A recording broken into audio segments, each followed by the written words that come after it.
So hello students, in the previous video we were discussing the chapter on equality. So on equality we were learning about various forms of equalities that are present in the society. So we were trying to look at the concept of equality by looking at the inequalities present in the Indian society. In that scenario we looked at the story of Om Prakash Valmiki, who was ill-treated in his school, and he was made to sweep the whole school and the playground only because he belonged to a particular caste. So आज हम पढ़ेंगे इसी chapter में जो एक second story है, जो कि अलग तरीके की इनइक्वालिटी सोसाइटी में, जो हमने पहले इनइक्वालिटी पढ़ी थी वो क्या थी, वो कास्ट बेस्ड इनइक्वालिटी थी, जहाँ पे ओम प्रकाश वाल्मीकि को इसलिए स्वीप करना पड़ा था पूरे प्लेग्राउंड को, पूरे स्कूल को, क्योंकि वो एक पर्टिकुलर कास्ट से बिलोंग करते थे. अब जो हम सेकेंड इनइक्वालिटी के बारे में पढ़ेंगे वो किसी और बेसिस पे होगी. So we should start reading now. The second story is based on a true incident that occurred in one of India's largest cities and is commonly seen in most parts of the country. तो वो जो second story है वो एक India की एक बड़ी city की स्टोरी है, जो कि ट्रू स्टोरी है, और ये जो इस स्टोरी में दिखाया है वो commonly most parts of country में हम एक्सपीरियंस कर सकते हैं. It is a story about Mr. and Mrs. Ansari who were looking for a rented apartment in the city. So it is a story about Mr. and Mrs. Ansari. Mr. and Mrs. Ansari की story है, जो एक rented apartment, जो कि एक apartment rent करना चाहते हैं सिटी में. As they had the money, so paying the rent was no problem. So उनके पास रुपए थे तो रेंट पे करने में उन्हें कोई दिक्कत नहीं थी. They approached a property dealer to obtain assistance to find a place. The dealer told them that he knew about several apartments that were available on rent. As they visited the first apartment, the Ansaris liked it very much and decided to take it. However, when the landlady came to know their names, she made an excuse that she couldn't rent the house to someone who ate meat because the entire building didn't have any non-vegetarian residents. So, उन्होंने एक जगह पे एक property dealer से बात की जिससे कि उनको एक रेंटेड अपार्टमेंट मिल सके. तो उन्होंने जब पहला अपार्टमेंट देखा तो उनको वो अपार्टमेंट जो था वो काफ़ी पसंद आया, पर लेकिन जो वहाँ का लैंडलॉर्ड था, जो वहाँ की लैंडलेडी थी, उसने वो अपार्टमेंट उनको देने से मना कर दिया. जब उनको उनका नाम पता चला, उसने बोला कि जो अपार्टमेंट में लोग हैं वो नॉन वेजिटेरियन रेजिडेंट्स को मतलब अलाउ नहीं करेंगे, मतलब जो भी नॉन वेज खाता है वो उसको अलाउ नहीं करेंगे. तो लैंड लेडी ने उनको वो अपार्टमेंट देने से इसलिए मना कर दिया because they belong to a specific religion, क्योंकि वो एक स्पेसिफिक रिलीजन से बिलोंग करते थे, इसलिए लैंड लेडी ने उनको अपार्टमेंट देने से मना कर दिया.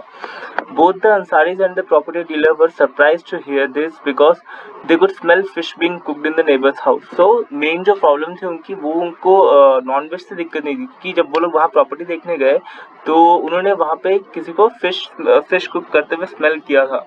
बट उनकी जो मेन दिक्कत थी वो थी उनके religion से, because they were Mr. and Mrs. Ansari, because they belong to a particular religion, because they were Muslims, they were denied renting the property by the landlady. The same excuse was repeated in the second and the third apartment. So in the first apartment what happened, they were denied the rented apartment because they were Muslims, and the same thing happened in the second and the third apartment as well. कोई ना कोई कुछ ना कुछ excuse बना रहा था उनका अपार्टमेंट देने के लिए, नहीं देने के लिए. Finally the property dealer told them that probably they might want to change their names and call themselves mister and missus Kumar. तो जो प्रॉपर्टी डीलर था उसने सजेस्ट किया कि क्यों ना वो अपना नाम बदल के अपार्टमेंट ले, ताकि उनको जो लोग डिनाई कर रहे हैं प्रॉपर्टी से वो ना करें. So he suggested that they should call themselves mister and missus Kumar instead of mister and missus Ansari.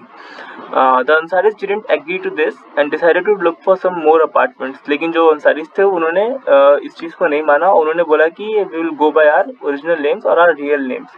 तो उन्होंने बोला कि हम नाम चेंज नहीं करेंगे, अगर हमें अपार्टमेंट रेंट पे मिलता है या नहीं मिलता है हम किसी को अपना झूठा नाम नहीं बताएंगे.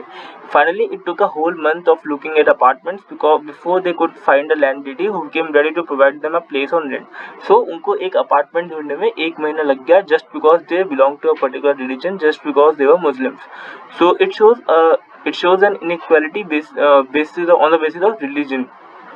In the first story of Om Prakash Valmiki, we have experienced the inequality on the basis of caste. Now in this story of Mr. and Mrs. Ansaris, we have seen that the inequality is on the basis of religion. So these are various forms of inequalities that are prevalent in the Indian society. It may be on the basis of caste, it may be on the basis of religion, or it may be on the basis of other things. Now we'll look at the two questions based on the story that we have just read. In your opinion, why the Ansaris were being treated unequally? So Why the Ansaris were being treated unequally? Because they belong to a particular community, and there's a stereotype or stigma about that religion in the society on a whole. What would you do if you were in the Ansari's position and couldn't find a place to live? Because some people didn't want to live next to you because of the religion you practice. So what would you do if some people don't want to live to you because of the religion you practice? You will try to ignore them, and you will try to make a positive image of yourself so that they don't create a stigma around you, right? That's all we can do. We cannot force someone to have an opinion about yourself, right? Okay. So now, recognizing dignity.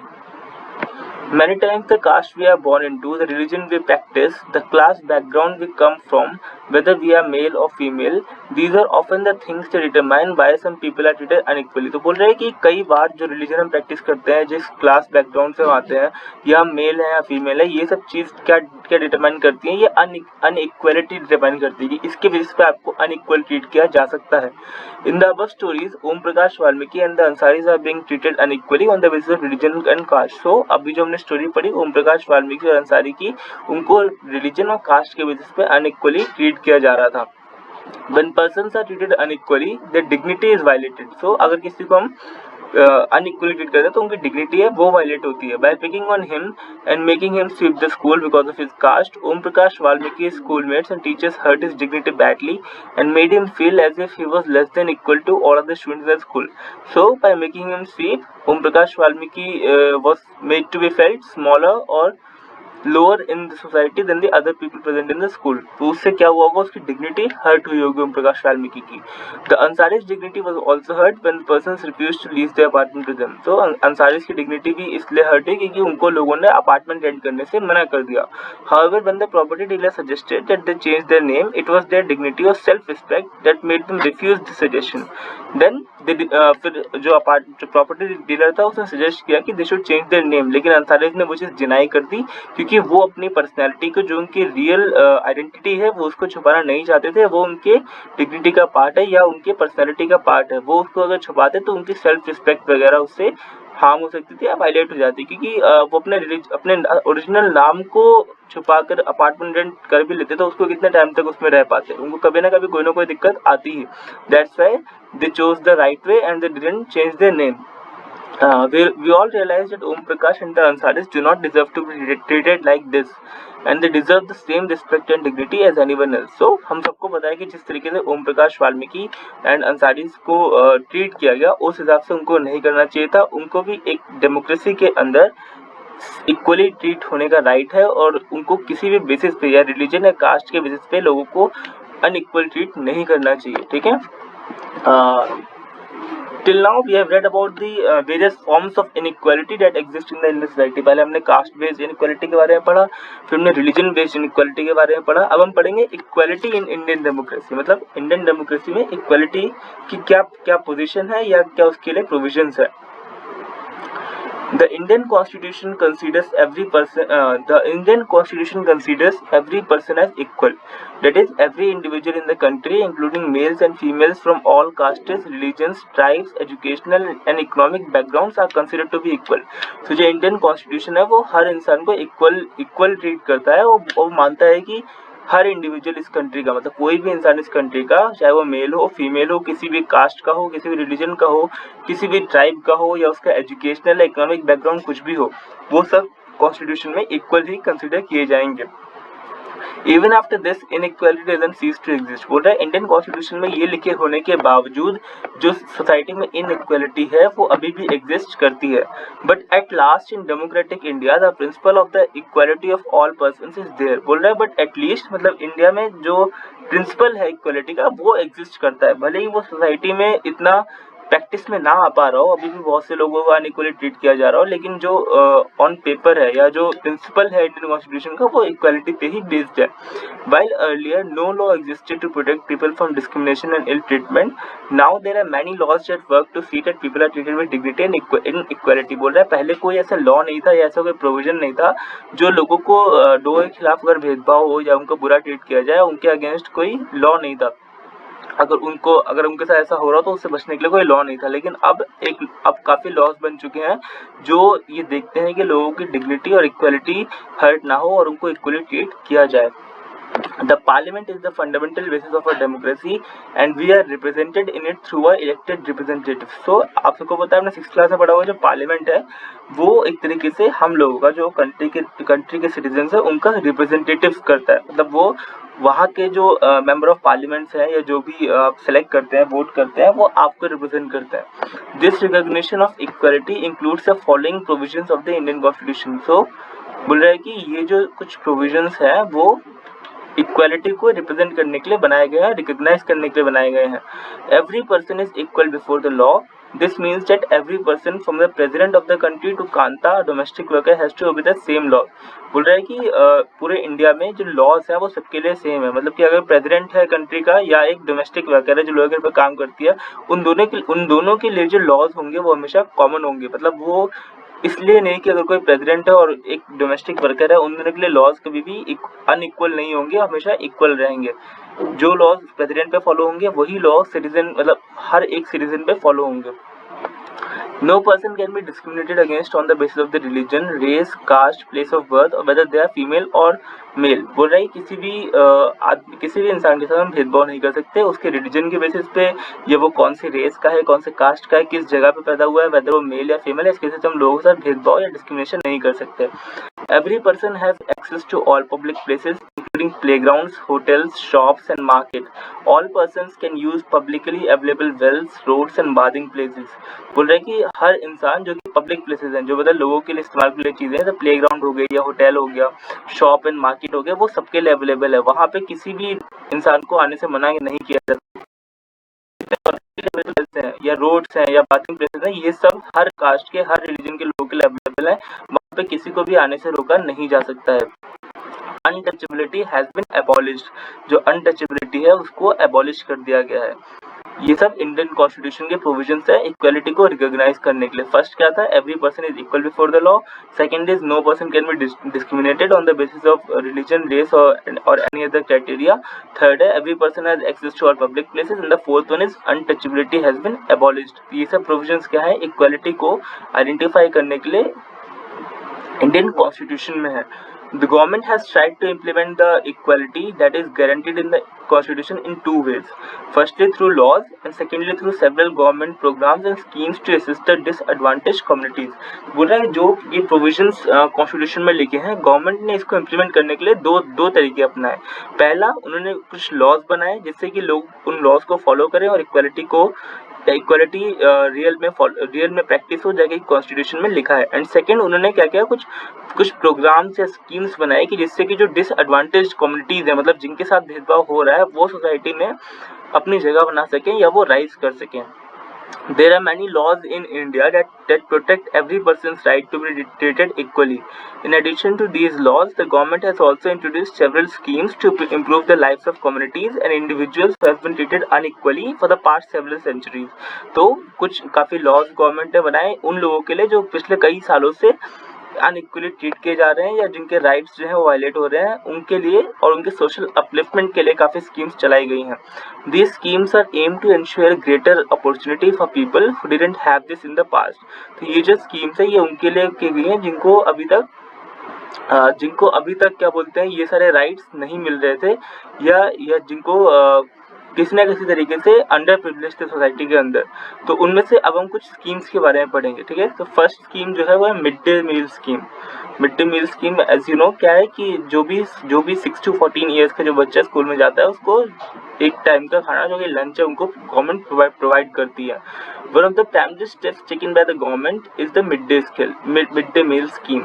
This refers to the program introduced in all government elementary schools to provide nutrition to children through cooked lunch। तो बोल रहा है कि ये जो programme है ये हर government ने इंट्रोड्यूस किया है कि जिससे जो भी एलिमेंट्री स्कूल यानी 6 to 14 ईयर्स के जो बच्चा स्कूल में आ रहा है उसको कुक्ड लंच मिले स्कूल के अंदर। Tamil Nadu was the first state in India to implement this scheme. So this is very important. You just have to underline this. Who introduced midday meal for the first time in India? Tamil Nadu was the first state in India to implement the midday meal scheme, and in which year? In 2001, right? So the Supreme Court directed all the state government to start this program in their schools within a period of 6 months. तो सबसे पहले तमिलनाडु ने mid day meal scheme start किया, फिर उसके बाद 2001 के अंदर सुप्रीम कोर्ट ने डिसीजन दिया कि हर स्टेट गवर्नमेंट को अपने स्टेट में ये जो स्कीम है 6 मंथ्स के अंदर स्टार्ट करनी होगी. This program had many positive effects.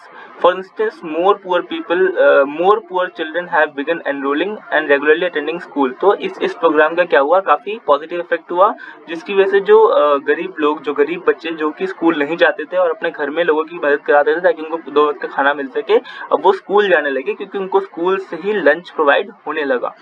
Teachers had been reporting that earlier children would often go home for lunch and then not return to school. तो टीचर्स बताते हैं कि जब मिड डे मील नहीं स्टार्ट हुआ था तो जनरली जो बच्चे थे वो लंच के लिए होम जाते थे, घर पे जाते थे और फिर वो स्कूल वापस नहीं आते थे, जिससे कि उनकी स्टडीज जो थी वो हैम्पर होती थी.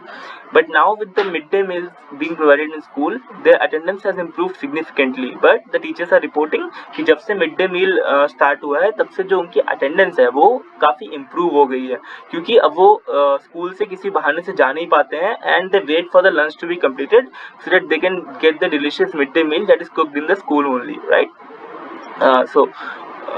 Where were we? But their mothers who earlier had to leave their jobs to feed their children at home during the day now no longer need to do so. So जो उनकी mother's थी उनको जो पहले अपनी jobs वगैरह छोड़ के आनी पड़ती थी, जो वो फार्म वगैरह में जो काम करते थे वो छोड़ के उनको आना पड़ता था बच्चों को खाना देने के लिए, अब उनको भी वो करने की जरूरत नहीं थी क्योंकि मिड डे मील स्कीम के थ्रू उनको खाना प्रोवाइड हो रहा था बच्चों को.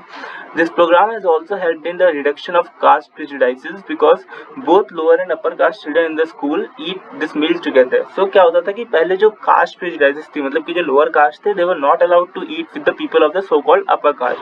बट ये मिड डे मील से जब सारे जितने बच्चे चाहे लोअर या अपर कास्ट के जब वो स्कूल में एक साथ बैठ के खाने लगे तो जो उनकी एक सोच थी अलग अलग कास्ट के बारे में वो चेंज होने लगी and they believed in equality for all. And in quite a few places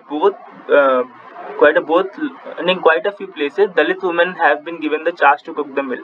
बोल रही बहुत सी जगहों पे जो दलित वुमेन थे उनको ये मिड डे मील बनाने के लिए काम दिया गया ताकि सोसाइटी में जो प्रेजुडिसेस हैं या जो उनके खिलाफ जो डिस्क्रिमिनेशन है वो कम हो सके. The midday meal program also helps in reducing the hunger of those poor students who often come to school and cannot concentrate because their stomachs are empty. बोल रहे हैं कि वो जो गरीब बच्चे जो स्कूल में आते थे उनका जो स्टोमक से हमेशा एम्प्टी होते थे, जिसकी वजह से उनकी स्टडीज जो थी वो हैम्पर होती थी और वो पढ़ नहीं पाते थे. While government programs play a significant role in increasing the equality of opportunities, there is much more needs to be done. बोल रहे हैं कि जो गवर्नमेंट प्रोग्राम है वो काफी इम्प्रूवमेंट लाते हैं इक्वालिटी, मतलब काफी अपॉर्चुनिटीज प्रोवाइड करते हैं कि सोसाइटी में सबको इक्वली ट्रीट किया जाए, लेकिन बोल रहा है कि इसके लिए गवर्नमेंट प्रोग्राम के अलावा काफी चीजों की जरूरत है जिससे कि हम पूरी तरीके से इक्वालिटी इंडिया के अंदर ला सकें जो कि कॉन्स्टिट्यूशन में प्रोवाइड की गई है. While the midday meal program has helped in increasing the enrollment and attendance of poor children in school, there continues to be significant differences in our country between schools at the rich end and that the poor end. बोल रहा है कि mid day मील के through although जो लोगों का enrolment है, मतलब कि जो बच्चों का जो स्कूल आना है या उनको स्कूल को अटेंड करना है वो भले ही बढ़ गया हो, लेकिन अभी भी जो डिफरेंसेस हैं अमीरों के स्कूल में और गरीबों के स्कूल में, मतलब जो अमीरों के बच्चे जो स्कूल अटेंड करते हैं और जो गरीबों के बच्चे जो स्कूल अटेंड करते हैं उसमें काफ़ी डिफरेंस है. ये आपने नोटिस किया होगा कि जो बड़े बड़े प्राइवेट स्कूल्स होते हैं या जो स्टेट गवर्नमेंट के स्कूल्स होते हैं उनमें काफ़ी डिफरेंस होता है. ऐसा क्यों होता है? क्योंकि बहुत ही अनइक्वल तरीके से इकोनॉमिक डिस्ट्रीब्यूशन है हमारी कंट्री के अंदर. जिसके पास पैसा है उसके पास बहुत ज़्यादा है, जिसके पास नहीं है उसके पास बिल्कुल नहीं है. Even today, there are many schools in the country in which Dalit children like Om Prakash Valmiki are discriminated against and treated in an unequal way. These children are forced into unequal situations in which their dignity is not respected. This is because people refuse to think of them as equal even though the law provides it. तो बोल रहा है कि अभी भी बहुत से school ऐसे हैं जिसमें ओम प्रकाश वाल्मीकि की तरह बच्चों को जो दलित स्टूडेंट्स हैं उनको उनके साथ भेदभाव किया जाता है, उनका डिस्क्रिमिनेशन किया जाता है और उनको अनइक्वल तरीके से ट्रीट किया जाता है स्कूल में, जस्ट बिकॉज ऑल्दो लॉ में ये प्रोविजन है कि सबको इक्वल राइट्स हैं, लेकिन जो सोसाइटी है वो उनको एक्सेप्ट नहीं कर रही है. One of the main reasons for this is that attitude change One of the main reasons for this is that attitude changes gradually. Even though people are aware that discrimination is against the law, they continue to treat people unequally on the basis of their caste, religion, economic status and because they are women. बोल रहा है कि one of the main reason, मतलब इसका जो main reason है कि law में provided है कि सबको इक्वली ट्रीट करना है, उसके बावजूद लोग उसको फॉलो नहीं कर रहे हैं. उसका मेन रीजन ये है कि जो लोगों के एटीट्यूड में चेंज आता है वो ग्रेजुअली, मतलब धीरे धीरे आता है. बोल रहा है कि ऑल्दो सबको पता है कि डिस्क्रिमिनेशन लॉ के अगेंस्ट है, लेकिन फिर भी लोग अभी भी अनइक्वली ट्रीट कर रहे हैं लोगों को उनके कास्ट के बेसिस पे, रिलीजन के बेसिस पे या डिसेबिलिटी के बेसिस पे या इकोनॉमिक स्टेटस के बेसिस पे या just because they are women, इसलिए वो उनको इल ट्रीट कर रहे हैं या डिस्क्रिमिनेट कर रहे हैं उनके अगेंस्ट, ऑल्दो उनको ये पता है कि अगेंस्ट द लॉ है. In order to change this, in order to change this present attitude, it is important that people should begin to believe that no one is inferior and that every person deserves to be treated with dignity. बोल रहा है कि इसको change करने के लिए, अभी का जो एटीट्यूड है इसको चेंज करने के लिए हर इंसान को ये मानना पड़ेगा कि कोई भी उनसे कम नहीं है या उनसे छोटा नहीं है, inferior नहीं है, and every person deserves to be treated with dignity. Establishing equality in a democratic society is a continuous struggle in which individuals as well as various communities in India should essentially and largely contribute to.